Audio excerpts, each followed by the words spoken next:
ಆಗಿರುವ ಭಯೋತ್ಪಾದನಾ ನಿಗ್ರಹ ಕೇಂದ್ರದ ಪರವಾಗಿ ಎಲ್ಲರಿಗೂ ವಂದಿಸುತ್ತಾ, ಇತ್ತೀಚಿನ ದಿನಗಳಲ್ಲಿ ಭಯೋತ್ಪಾದನೆಯು ಎಲ್ಲ ಪ್ರಮುಖ ದೇಶಗಳಿಗೆ ಬಹುದೊಡ್ಡ ಸವಾಲಾಗಿ ಹೊರಹೊಮ್ಮಿದೆ.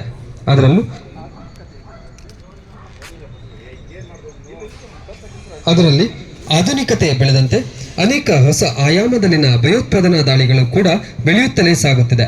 ಇದರಲ್ಲಿ ಇಂದು ನಾವು ನೋಡ ಹೊರಟಿರುವುದು ಬಸ್ ಹೈಜಾಕ್, ಅಂದರೆ ಭಯೋತ್ಪಾದಕರಿಂದ ಪ್ರಯಾಣಿಕರ ಬಸ್ನ ಒಳಭಾಗದಲ್ಲಿರುವ ಭಯೋತ್ಪಾದಕರಿಗೆ ಪೂರ್ಣ ಚಿತ್ರಣವು ಕಾಣುತ್ತಿರುತ್ತದೆ. ಆದ್ದರಿಂದ ಇದನ್ನು ನ್ಯೂಟ್ರಲೈಸ್ ಮಾಡುವುದು ಸಾಧಾರಣ ಕೆಲಸವಲ್ಲ ಎಂದು ಬೆಂಗಳೂರಿನಿಂದ ಮೈಸೂರು ಮಾರ್ಗವಾಗಿ ಹೋಗುತ್ತಿದ್ದ ಪ್ರಯಾಣಿಕರ ಬಸ್ಸನ್ನು ನಾವೀಗ ನೋಡುತ್ತಿದ್ದೇವೆ. ಇದು ಆಕ್ರಮಣಕಾರಿ ಭಯೋತ್ಪಾದಕರ ತಂಡವೊಂದು ದಾಳಿ ನಡೆಸುತ್ತಿರುವ ದೃಶ್ಯ ನಾವೀಗ ನೋಡುತ್ತಿದ್ದೇವೆ. ಈ ಹೈಜಾಕ್ ಆದ ಬಸ್ ಅನ್ನು ದೇಶದಲ್ಲಿ ಪ್ರಥಮ ಬಾರಿಗೆ ಡಿಜಿಸಿಎಯಿಂದ ಮಾನ್ಯತೆ ಪಡೆದ KSPR-PTI ತರಬೇತಿ ಸಂಸ್ಥೆಯಲ್ಲಿ ತರಬೇತಿ ಪಡೆದ ಜಿಲ್ಲಾ ತಂಡವು ಕಣ್ಗಾವಲಿನಲ್ಲಿ ಇರಿಸಿಕೊಂಡಿರುತ್ತದೆ. ಹಾಗೆ ಈಗ ನಿಮ್ಮ ಮುಂದೆ ಕಾಣಿಸುತ್ತಿರುವುದು ಬಸ್ ಹೈಜಾಕ್ ನ್ಯೂಟ್ರಲೈಸ್ ಮಾಡಲು ಬರುತ್ತಿರುವುದು ಗರುಡ ಫೋರ್ಸ್. 4 ವಾಹನಗಳಲ್ಲಿ assault party, search party, diversion party, support ಪಾರ್ಟಿಗಳನ್ನು ಹೊಂದಿದ್ದು ಹಾಗೂ ಮಾರ್ಗದ ಮಧ್ಯದಲ್ಲಿ ಸ್ವಾಟ್ ತಂಡದವರು ಬಸ್ ಅನ್ನ ಡೈವರ್ಷನ್ ಮಾಡುವಲ್ಲಿ ಯಶಸ್ವಿ ಆಗಿದ್ದಾರೆ.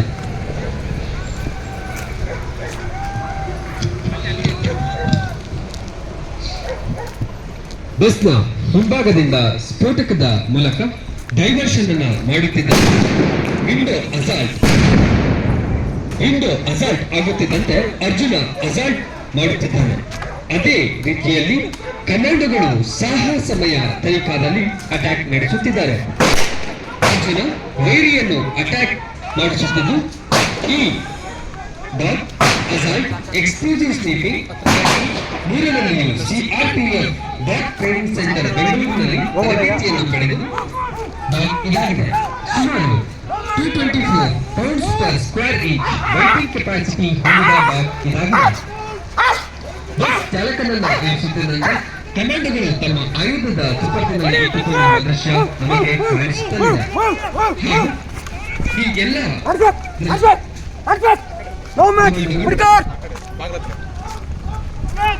ಅನುಮಾನಾಸ್ಪದ ವರ್ತನೆ ಕಂಡು ಬಂದಲ್ಲಿ ಅವರ ಕೈಗಳಿಗೆ ಹ್ಯಾಂಡ್ ಹಾಕಿ ಆ ಒಬ್ಬ ಸಂಶಯಾಸ್ಪದ ವ್ಯಕ್ತಿ ತಮ್ಮ ಆಯುಧದ ತುಪ್ಪತ್ತಿನಲ್ಲಿ ಇಟ್ಟುಕೊಳ್ಳುವ ದೃಶ್ಯ ನಮಗೆ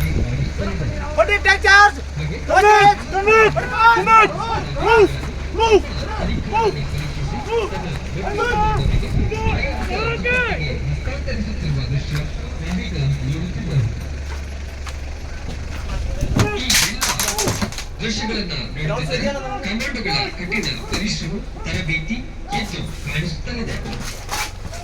ಕಾರ್ಯಾಚರಣೆಯ ಮುಂದಿನ ಹಂತವಾಗಿ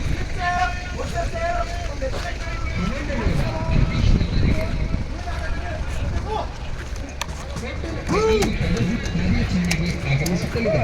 ಹೈಜಾಕ್ ಆದ ವಾಹನದಲ್ಲಿರುವ ಉಗ್ರರನ್ನು ಗರುಡ ಪಡೆಯ ಟಾಸ್ಕ್ ಫೋರ್ಸ್ ತಂಡವು ಹೊಡೆದುರುಳಿಸಿದ ನಂತರ ಹೈಜಾಕ್ ಬಸ್ಸಿನಲ್ಲಿ ಇರಬಹುದಾದ ಸ್ಫೋಟಕ ಅಂದರೆ IEDಗಳನ್ನು ಹಾಗೂ ಉಗ್ರರು ತನ್ನ ದೇಹದಲ್ಲಿ ಹೊಂದಿಸಿಕೊಂಡಿರುವ ಸ್ಫೋಟಕವನ್ನು ಪತ್ತೆ ಹಚ್ಚುವ ಕಾರ್ಯದಲ್ಲಿ ಕೌಂಟರ್ IED ತಂಡವು ತನ್ನನ್ನು ಅಂಡರ್ ವೆಹಿಕಲ್ ಸರ್ಚ್ ಮೂಲಕವಾಗಿ ಪೂರ್ಣ ಬಸ್ಸಿನ ಶೋಧನೆಯನ್ನು ನಡೆಸುತ್ತಿದ್ದಾರೆ ಹಾಗೂ ಎಕ್ಸ್ಪ್ಲೋಸಿವ್ ಡಿಟೆಕ್ಟಿವ್ ಡಾಗ್ ಪೂರ್ಣ ಬಸ್ಸನ್ನು ಶೋಧನೆ ನಡೆಸುತ್ತಿದೆ.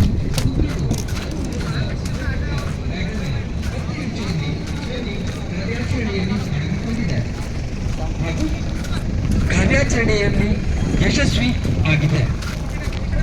ಕಾರ್ಯಾಚರಣೆಯ ಮುಂದಿನ ಹಂತವಾಗಿ RSP ತಂಡದ ಬಾಂಬ್ ಸೂಟ್ ಧರಿಸಿದ ಕಮಾಂಡೋವು ಸ್ಥಳಕ್ಕೆ ಆಗಮಿಸಿದ್ದು, ಈ ಬಾಂಬ್ ಸೂಟ್ MK 3 kg ಹೊರಗಿನ ಎಕ್ಸ್ಪ್ಲೋಸಿವ್ ಸ್ಫೋಟಕ ಧಮಾಕವನ್ನು 1 ಮೀಟರ್ ಸಮೀಪದವರೆಗೆ ತಡೆಯುವ ಸಾಮರ್ಥ್ಯವನ್ನು ಹೊಂದಿದೆ ಹಾಗೂ ತಮ್ಮಲ್ಲಿರುವ ಎಕ್ಸ್ಪ್ಲೋಸಿವ್ ವೇಪರ್ ಡಿಟೆಕ್ಟರ್ನೊಂದಿಗೆ ದೇಹದ ಪೂರ್ಣ ತಪಾಸಣೆಯನ್ನ ನಡೆಸುತ್ತಿರುತ್ತಾರೆ ಹಾಗೂ ದೊರೆತಂತಹ ಅನುಮಾನಾಸ್ಪದ ಬ್ಯಾಗ್ ಅನ್ನು ಟೆಲಿಸ್ಕೋಪಿಕ್ ಮ್ಯಾನಿಪ್ಯುಲೇಟರ್ನ ಮೂಲಕ ಸೇಫ್ ಡಿಸ್ಪೋಸಲ್ ಏರಿಯಾಗೆ ಕೊಂಡೊಯ್ಯುವ ಕಾರ್ಯದಲ್ಲಿ ಬಾಂಬ್ ಡಿಸ್ಪೋಸಲ್ ತಂಡದ ಎಕ್ಸ್ಪ್ಲೋಸಿವ್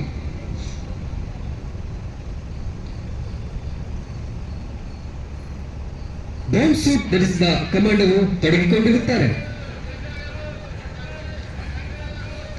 ಹಾಗೆ ಕಾರ್ಯಾಚರಣೆಯ ಪೂರ್ಣ ಸಫಲತೆಯನ್ನು ಕಂಡಂತಹ ಗರುಡ ಕಮಾಂಡರ್ ಅವರು ಆದೇಶದ ಮೇರೆಗೆ ಸ್ಥಳಕ್ಕೆ ವೈದ್ಯಕೀಯ ತಂಡವು ಆಗಮಿಸುತ್ತಲಿದೆ. ಸ್ಥಳದಲ್ಲಿ ಅಸ್ವಸ್ಥಗೊಂಡ ಗಾಯಗೊಂಡ ಪ್ರಯಾಣಿಕರನ್ನು ಹಾಗೂ ಸ್ಥಳೀಯ ಆಸ್ಪತ್ರೆಗೆ ಸೂಕ್ತ ಚಿಕಿತ್ಸೆಗೆ ಕೊಂಡೊಯ್ಯುವ ಕೆಲಸದಲ್ಲಿ ವೈದ್ಯಕೀಯ ತಂಡವು ತೊಡಗಿಸಿಕೊಂಡಿದೆ.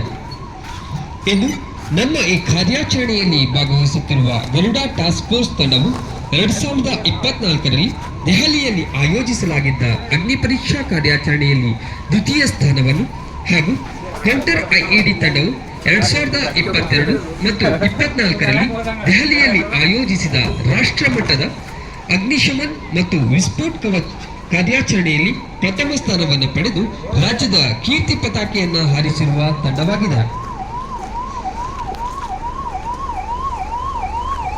ಕರ್ನಾಟಕ ರಾಜ್ಯದಲ್ಲಿ ಇಂತಹ ಕೃತ್ಯವನ್ನು ಮಾಡಲು ನಾವು ಎಂದೂ ಬಿಡುವುದಿಲ್ಲ. ಅಪ್ಪಿತಪ್ಪಿ ಬಂದದ್ದೇ ಆದರೆ ಜೀವಂತವಾಗಿ ಹೋಗುವುದು ಅಸಾಧ್ಯ ಎಂಬ ಎಚ್ಚರಿಕೆಯನ್ನ ಭಯೋತ್ಪಾದಕರಿಗೆ ಹಾಗೂ ಭರವಸೆಯನ್ನು ದೇಶದ ರಾಜ್ಯದ ಜನರಿಗೆ ನೀಡುತ್ತಾ ಅಸಾಲ್ಟ್ ಕಮಾಂಡರ್ ಅವರು ಹಿರಿಯ ಅಧಿಕಾರಿಗಳ ಆದೇಶವನ್ನು ಪಡೆದು ಸಿಚುವೇಶನ್ ಅನ್ನ ಹ್ಯಾಂಡಲ್ ಮಾಡಿ ಮುಂದಿನ ಕಾರ್ಯಾಚರಣೆಗೆ ಸಿದ್ಧರಾಗಲು ತೆರಳುತ್ತಿದ್ದಾರೆ.